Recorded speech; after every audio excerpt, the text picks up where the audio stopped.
Hi everyone, this is Ronnie, and the question of the day, a comment that I got about the raw vegan diet, because this channel we talk about the raw vegan diet, all the issues and challenges with it, and ultimately my own story with it, and why we feel it's the best diet for you to follow if you're looking for the highest level of health and energy in life.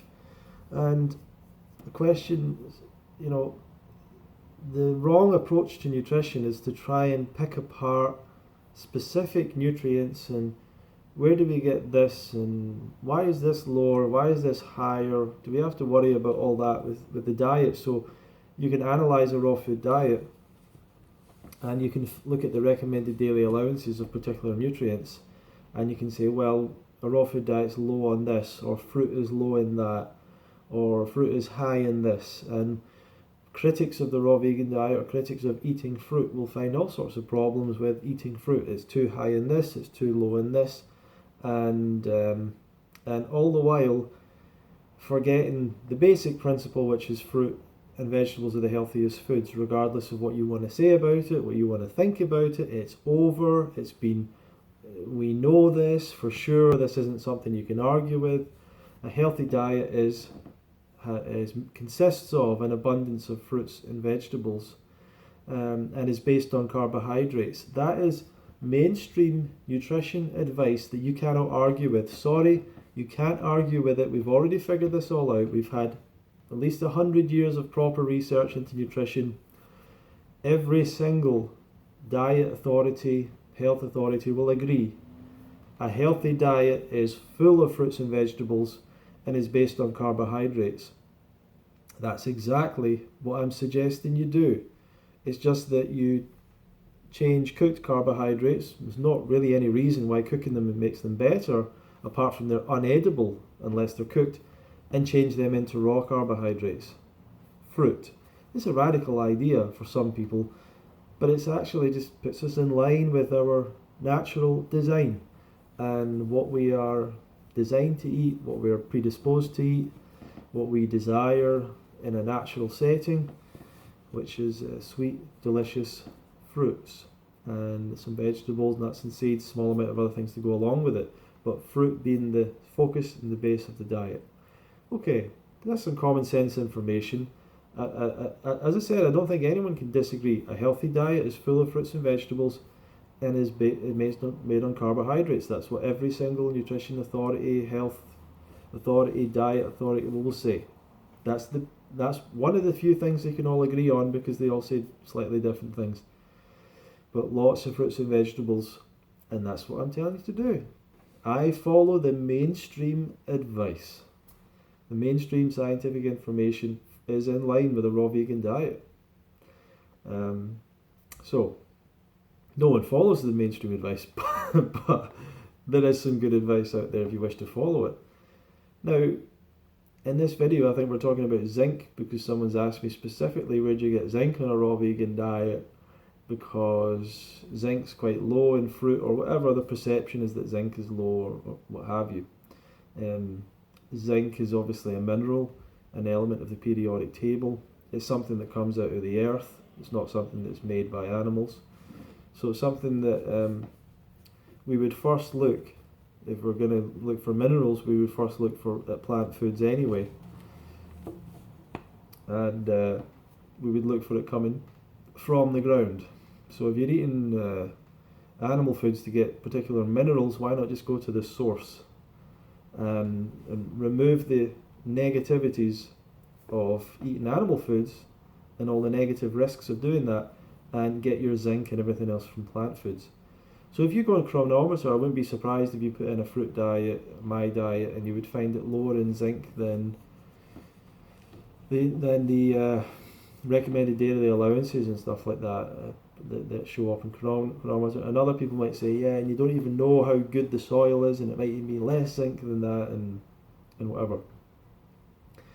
So whenever someone wants to pick out one specific nutrient and try and criticize the raw vegan diet or the vegan diet because of one specific mineral and nutrient, we firstly have to go back to, let's get some perspective.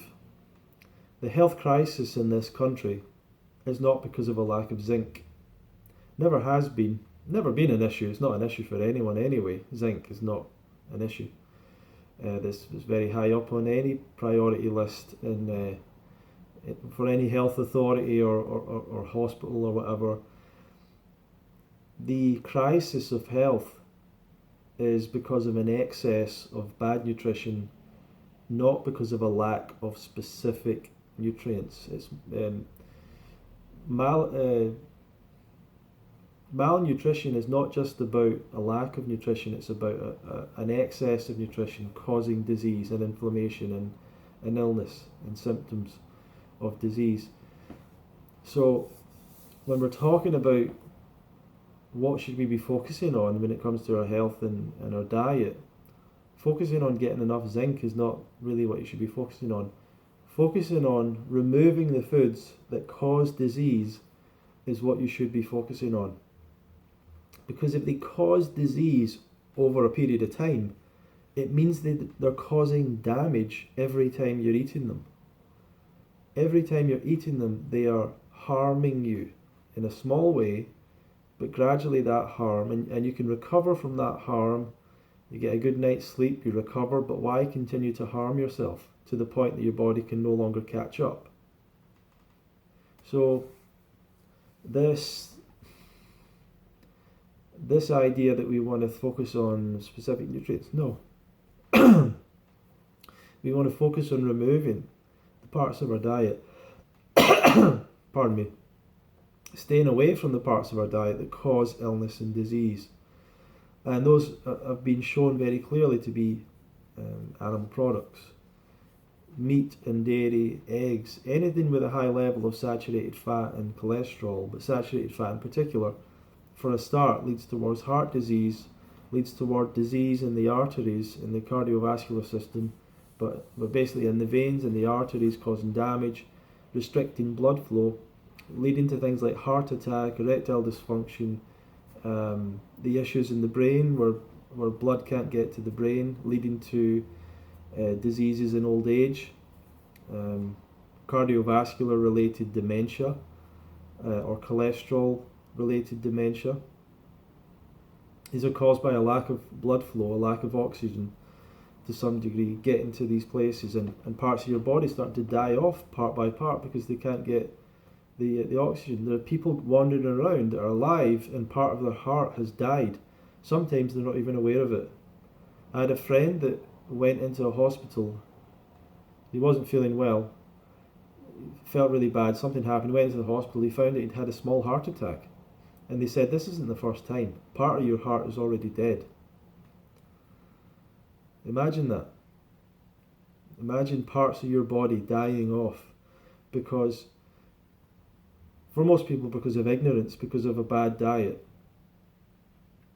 But for some people who know better but aren't making the change because of neglect and because of not really understanding the risk of the standard diet and all that kind of stuff, the risk of the standard diet, and not really valuing their health, not valuing their body, not being connected with their body enough, being aware of the damage that's being caused.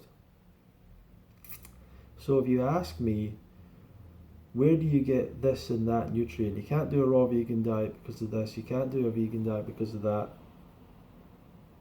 Well, I want you to first justify to me the fact that you're continuing to eat the standard diet and that you're continuing to eat animal products. Firstly, how are you going to stop heart disease happening?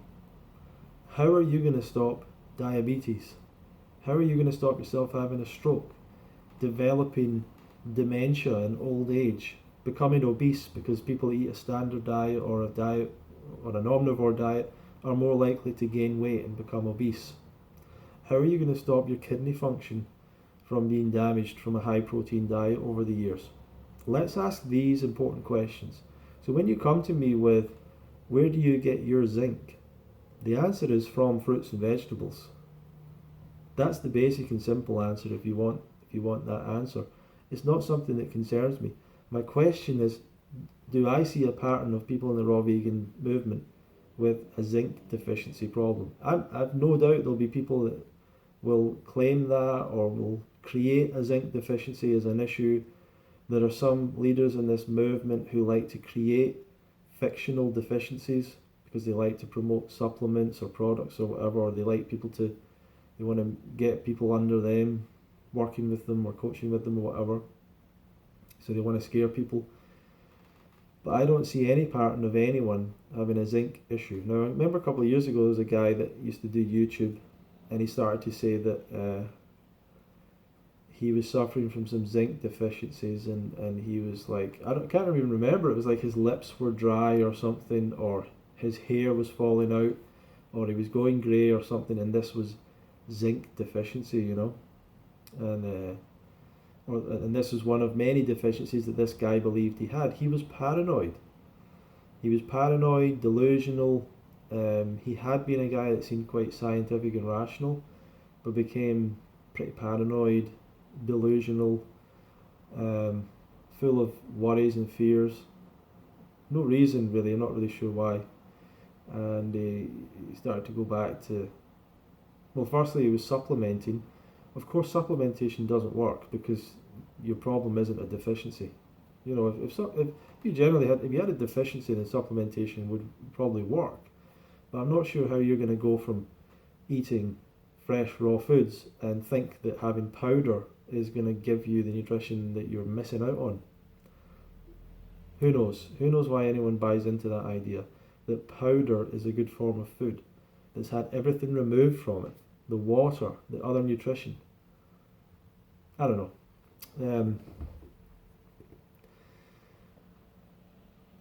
But I do remember one guy claiming that he had zinc deficiency. He was very scientific. He looked through all the science and all that stuff. But I'm telling you, there's as many people that use their scientific training, their background, to justify all sorts of weird behaviours, as there are people that use it for good. You know, a lot of scientific people, they pretend they're rational and scientific, but they're driven by their own fears and worries and emotions and stuff, and they're not really looking at the true perspective and context.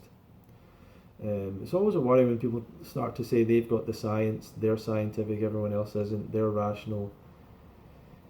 You know,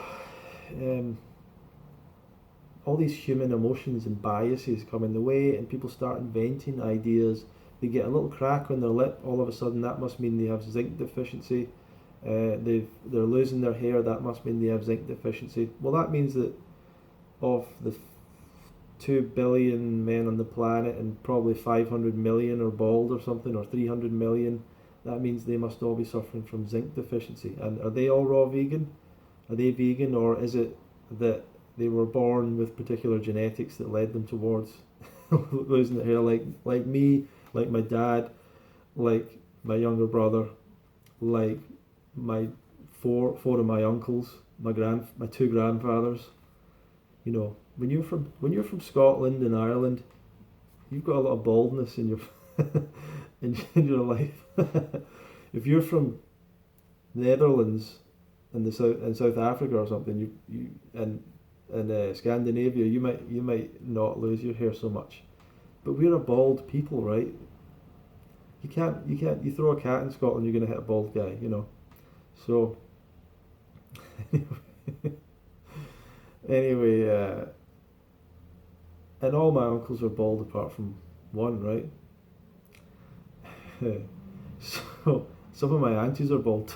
I shouldn't say that. Moving forward, like, you can worry about zinc if you like. If you're really worried about it, you can go and get a zinc supplement if you want. It's problem solved, but that's not really your problem. You know, zinc isn't your problem. So I'm not going to buy into your fears, is what I'm saying. I'm too far down this road. I've met too many raw vegans. So when some of you guys come to me with your little, what about zinc deficiency? You can't do raw vegan diet because you don't get enough zinc. I'm over it. I'm over that nonsense. Way over that nonsense. I'm looking out into a world right now, out of my window. People going into McDonald's. Every single meal they're having in there is paralysing their arteries, according to some studies. High-fat meal of animal products paralyses the function of your arteries. Amazing, that's great, that sounds fantastic. Now here's why aren't you worried about that? Why are you concerned about zinc? How about you worry about paralysing your arteries before anything else? Let's have a look at all the people that are dying of a zinc deficiency. Let's have a look. Where are they? Oh yeah, they don't exist. Where's all the heart disease people? Millions. Diabetes, billions. Cancer, millions. You know, perspective.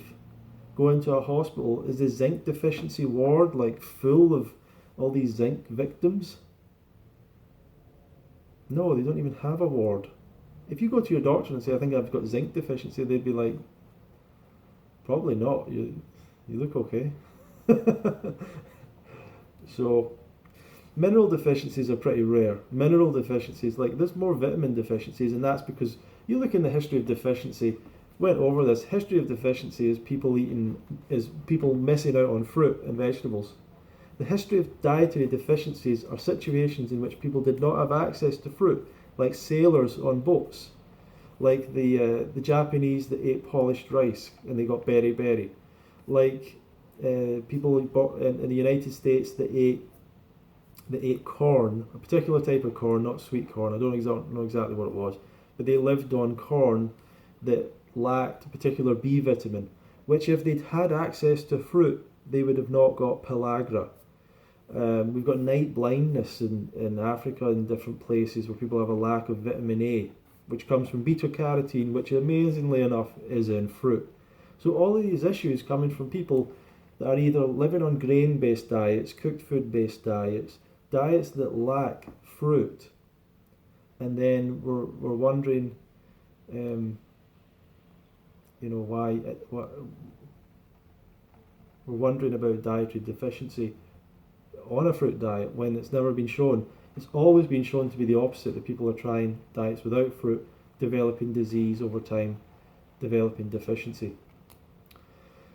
So thank you for watching. The video is kind of long, and you might say to yourself, what about all the people trying like a carnivore diet, they're not eating any fruit? What about all the people trying all these different diets, they're not eating any fruit? These people aren't doing what they're telling you they're doing.